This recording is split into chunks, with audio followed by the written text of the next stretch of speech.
Hi everyone. So this is going to be a harder um, rational expression with negative exponents to solve in one term. So there's several ways to approach this one.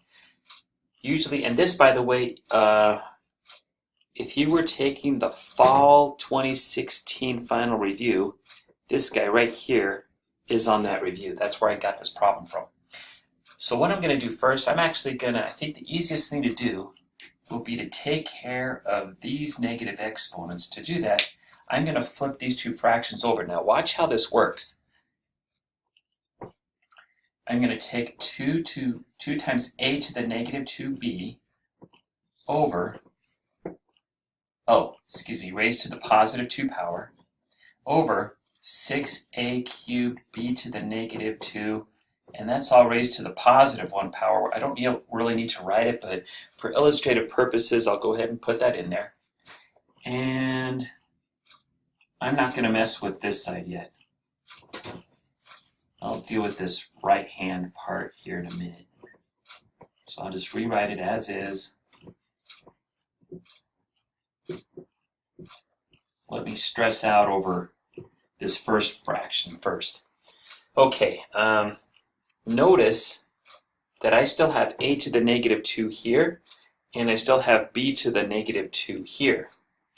All right, the only thing that changed were these signs. Right, this is now a positive 2, and this negative 1 is now a positive 1 in the denominator. So what's going on here is what's in parentheses here and here, they're kind of frozen, right? I can't really do anything with them because they're kind of frozen inside those parentheses. Now we'll go ahead and distribute this 2 through. This one I can really just ignore, it's an understood one. So 2 squared is 4. A to the negative 2 squared is a to the negative 4. And this will be b to the squared. And then I'll just rewrite my denominator as is, no change. Okay? Alright, I'm going to leave that part for now. Let me come over to my right-hand fraction now. On that one, I could do several things. Let me try this idea out, see what you guys think. This is a to the first power here, right? So let me look at my a's. I've got a to the first in the numerator and a to the square in the denominator. Now, it's going to be the quotient rule in action here, right? Like bases getting divided, we'll subtract the exponents. So it will be 2 minus 1, which will be a 1 in the exponent. The question is, will it be a to the first power in the numerator, or will it be a to the first power in the denominator? It will be a to the first power in the denominator. The reason being, you look at the power that's the biggest. Okay, a squared had the bigger power in the denominator. So the side that the variable with the highest power is on in terms of the fraction bar is going to dictate what the result will be. All right. So what I mean here is a to the squared minus a to the first. It's going to be a to the first, but in the denominator. So let me rewrite my 3 over my 2 here. So this is going to be a to the first power in the denominator. Now let's work the same idea with this b business. I've got b cubed in the top, and I've got b to the negative third in the bottom.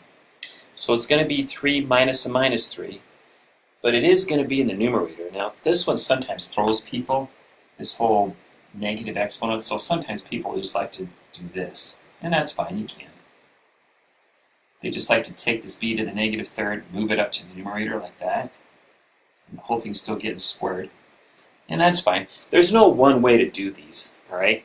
So I'm just kind of throwing out different ideas to try out. And the hard part about doing these kinds of problems is there's no textbook recipe. So if you're trying to find a textbook recipe, then you can do it the same way every single time and so on and so forth. It doesn't work that way, okay? You're going to have to think outside the box. Try out different ideas, the quotient rule, the product rule, the zero exponent rule, the negative exponent rule, and find out what works when. And that's, I think, what makes it kind of challenging doing these kinds of problems. If you're a textbook person that does it step by step every single time, and you'll email your professor and say, "Give me steps." Okay, it's not going to work. All right, and now let me get off my soapbox here. Let me clean up this part. That's going to be the product rule in action. That will be b to the 6th in a second. And let me work with this a to the negative 4th and this b to the negative 2 power. Let me swap places on the fraction bar for those. While I'm at it, no, let me just do that much for now. Okay, so I'm going to have 4 and then my b squared. This b to the negative 2 comes up to the numerator and becomes b to the positive 2. 6a cubed. This a to the negative 4 goes to the denominator, becomes a to the positive 4. Alright, so I'm just kind of cleaning things up as I go here. Yeah, I'll combine those. So this will be 3b to the 6th over 2a. That whole thing is raised to the 2 power.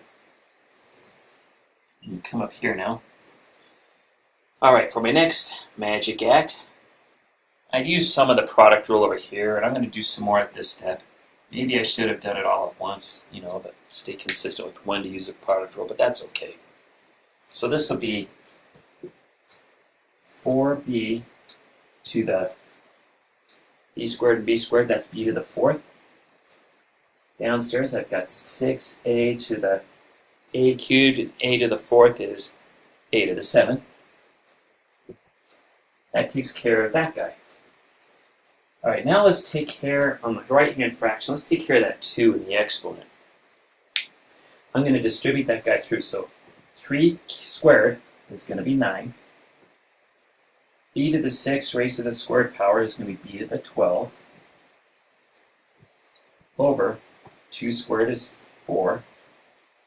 A squared is, well, a squared. All right, so I'm at this point. Now, we can combine these two fractions together. If you look over here, these 4's are going to divide out. That's kind of cool.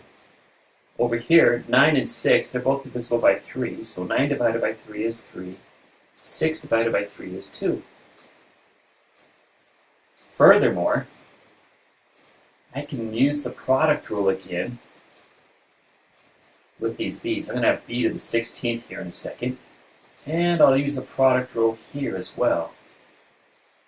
A to the 7th, a to the squared is going to be a to the 9th. So I think I'm just about there. Let's see. I've got this 3. And then b to the 4 plus 12 is 16. Okay. Over 2, this 2, times a to the 7 plus 2 is 9. And there it is. That's our answer right there. Crazy problem.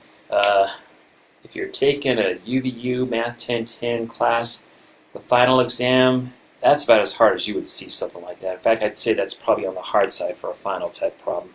There's a lot going on there.